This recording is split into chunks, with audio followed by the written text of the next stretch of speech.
have you seen this dust up over this statement that Dolce and Gabbana gave to some magazine? Okay, well, you've heard of them, though. They're the designers, right? Me and Dolce and Gabbana go way back. Okay, well. Had a few Zimas with them back in the late 90s. Well, I mean, I'm sure with your high fashion, with your always wearing college sweatshirts. High fashion with my Oklahoma State sweatshirt and dress pants. That is Nike, though. That's true. So you're probably higher fashion than me. I think I got this at the Van Heusen outlet. Okay, so these Dolce and Gabbana, they are gay men. They were a couple at one time. They gave this statement to a magazine. They did an interview. They said, the only family is a traditional one. No chemical offsprings or rented uterus. So they are against same-sex marriage, and they're against test tube babies, in vitro fertilization. Wow. Elton John got really upset about this and started calling for a boycott of Dolce and Gabbana. Now, most people can't afford their stuff anyway. Yeah. So, I mean, I'm not quite sure how much a boycott's going to hurt them. But they're getting a lot of criticism. And you know what usually happens when somebody says something that the outrage mob, the victim mentality people, usually they backtrack or they apologize. These two guys are standing strong.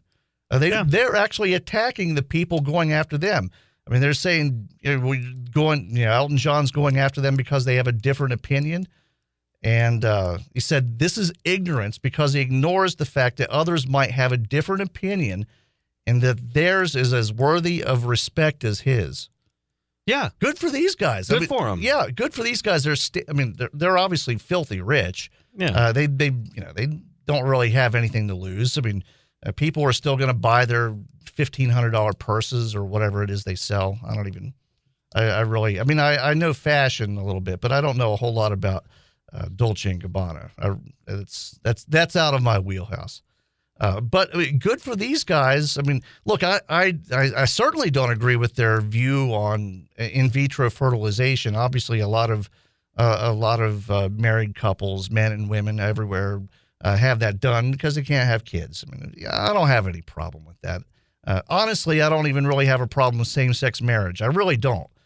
What I don't like is people attacking somebody that doesn't agree with them. And that's what we're seeing way too much these days. We're seeing people that don't agree with same-sex marriage being attacked. They're having their businesses taken away. You have famous people saying boycott, this designer or that designer because they don't agree with you. And I'm tired of that kind of mentality where we worship victimhood to the point where anything that hurts our feelings now is a punishable offense. Yeah, I'm sick of it too. Good for them. They're sticking up for what they believe to be true. And, I don't care what anybody does inside their own home. I couldn't care less if a guy likes blonde women, prefers blonde women, or prefers other guys. I don't care. Yeah. I couldn't care less. Do what you want with your life. Now, them coming out and being against that stuff, that's completely fine. But here's the thing. I think they're standing up for a reason that I thought it's weird because last night I was thinking about this. I was watching the show, and this kind of came into my head about tolerance and how, people that are pro, let's say gay marriage or, pro a lot of same-sex issues, a lot of those people aren't tolerant of other people's opinions. Beliefs, yeah, no.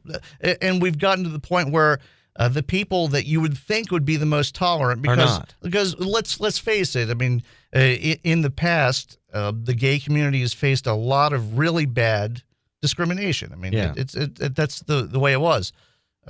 It's not that way anymore, but that's the way it was. They're the most intolerant people on earth these days. And it's just it's intolerance of other ideas. It's not. I don't like the fact to where if somebody's against gay marriage, and then you have somebody that's for gay marriage, and they automatically throw out ignorance. When it's not just, okay, I disagree with you. It's like, well, you're just behind. Yeah. You're an ignorant. What's nincompoop is what you used last week. I love that term. They call you nincompoop and call you names and immediately put you down a peg and call you a bigot. And that's just not the case. If you want people to be tolerant of your alternative lifestyle or the way you live, you should probably be tolerant of their opinions. You would think so. I mean, that would be the logical the logical conclusion of this, but that's it's the complete opposite now. I mean, if you even dare, and you can expend this to any of the social justice causes. Of feminism is another one. You can even expend it to man-made global warming and pretty much any of these social justice causes. If you disagree, you will be personally destroyed at this point. Yeah. And I mean, these guys, they're in a position where they're wealthy enough and powerful enough that they can stand up for their beliefs. But there are a lot of people, regular, normal people, they'll say something on social media or, they'll do an interview with a TV station and say something that's unpopular. And this outrage mob will just go after them and personally destroy them. Yeah. The cake maker in Colorado is a good example.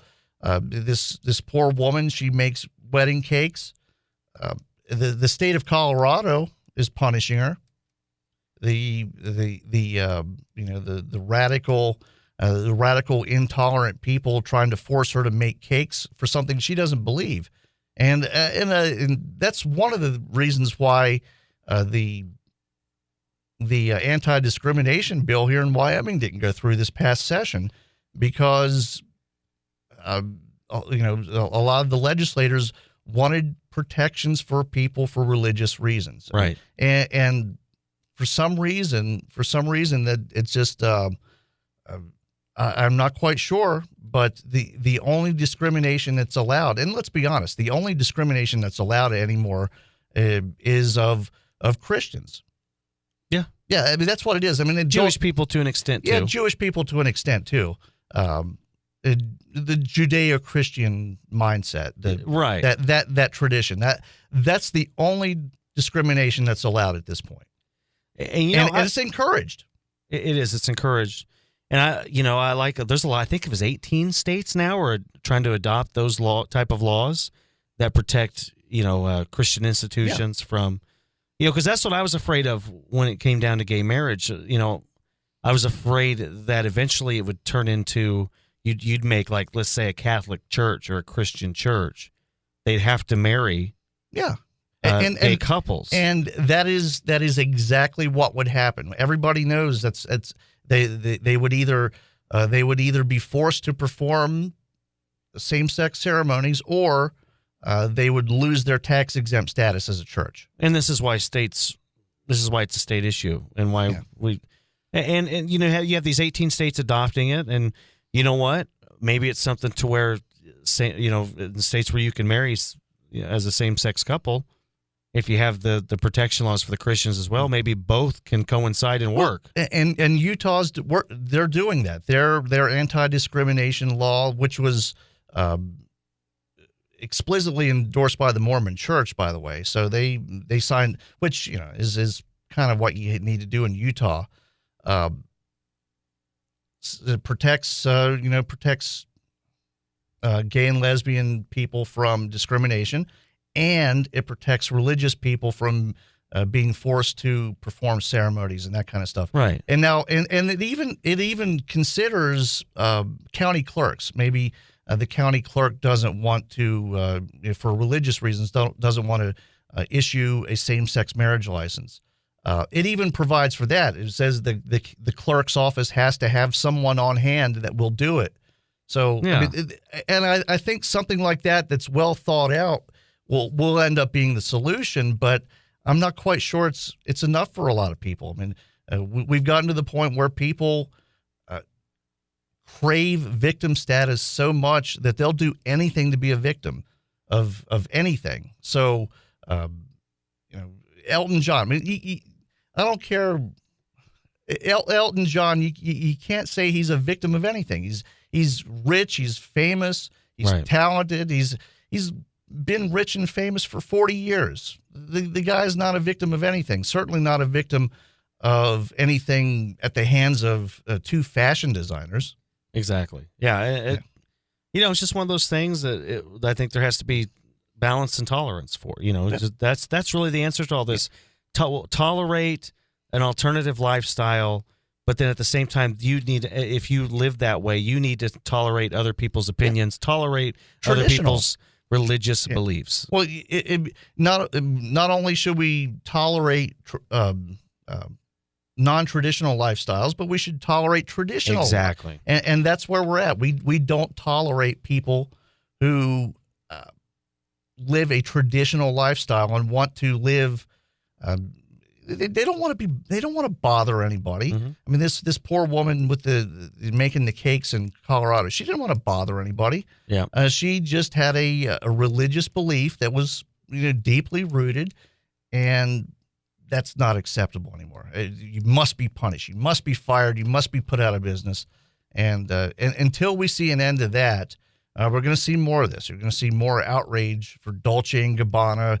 And look, these are two Italian guys in their 60s. Mm-hmm. I mean, you don't. I mean, they grew up in the 1960s, early 70s, maybe even before that. I don't know how old they are, but right. But they look like they're in their 60s. So they're Italian guys. They grew up in the Catholic Church. These are the type of guys that can help change things. Yeah. Because you were right earlier. You said that the really, for the most part, Christians, you can discriminate against them and it's completely okay. Yeah. And other groups you can't. But that's what we have to. That's the type of stuff that'll change. We have to be bold. We have to quit hiding behind. We don't want to be called a racist for our opinions. Kind of like the Oklahoma case last week. We got to quit saying, oh, well, these kids deserve everything. You know, it's easier to come on radio and say, well, these kids deserve all they get. That was horrible. But then when you really start thinking about it, it was a private thing that went on and you're recorded. Then you start thinking about things you've said that everybody said in private. We all say stupid things. We just need to attack this from a truthful standpoint. Well, and understand that just because we say stupid things, it's like if I make a joke, look, I'm Catholic. If I make a Catholic joke, well, of course, you can discriminate against Catholics. No one really cares. But let's just say that's acceptable. Let's just say I was Muslim and I made a Muslim joke or something like that, and somebody recorded it. No. Well, just I was going to say I didn't wear my metal neck collar to work. That's what the carpet's for. Yeah. But anyway, so but you know my main point. Yeah. We just got to quit being afraid. We got to say the truth and try not to worry about being called bigots, just like these two were doing. Yeah, they don't care, and that, good for them. Good for them. I think we need more guys like this that'll stand up to the abuse that they're going to get, and until we look, if you want to preach tolerance, you better practice tolerance. Exactly. Yeah. Okay, what do we have going on in sports? We have pronghorn basketball. Okay, we'll see you in just a few minutes. News Talk 1270 KIML. Miss a segment of the show? Check out Don Carpenter Radio on YouTube for all the best clips. Don Carpenter on News Talk 1270 KIML. If it's sports, we've got it covered. Now with Chris Brentel.